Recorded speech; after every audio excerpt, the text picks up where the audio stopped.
Sali Berisha, kryetari i Partisë Demokratike, ka reaguar me ironi ndaj etiketimit të tij si buf nga kryeministri Edi Rama, duke interpretuar këtë simbol në një këndvështrim të ndryshëm. Gjatë një deklarate publike, Berisha ju referua mitologjisë greke dhe romake për të argumentuar se bufi është një shpend i nderuar që përfaqëson diturinë dhe mençurinë. Dy perëndeshat e njohura, njëra e grekëve, perëndesh e mençurisë, e diturisë dhe minerëve e romakëve, e njëjtë të dyja ato nuk zgjodhen asnjë shpend tjetër si simbol të fuqisë tyre mendore, por zgjodhen pikërisht bufin, që u bë një personazh i dashur për të gjithë njerëzit e civilizuar. Dhe Edi Rama mendon se mund të më fyej mua duke më quajtur buf.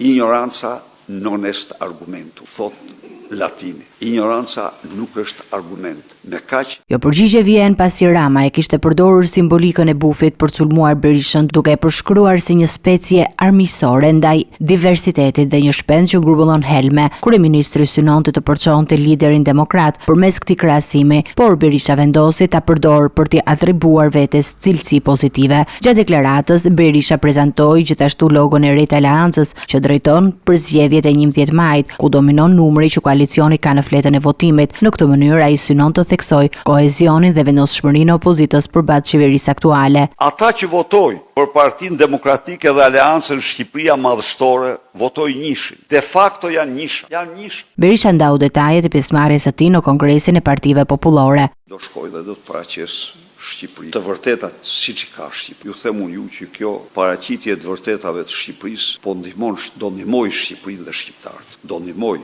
shumë Shqipërinë dhe shqiptarët. Këto janë gjitha në një sinkron. Kurse kjo e Edi Ramës ka dy video të ndryshme. Pra, videoja parë është tjetër, videoja dytë është tjetër, i kemi linqet ndara.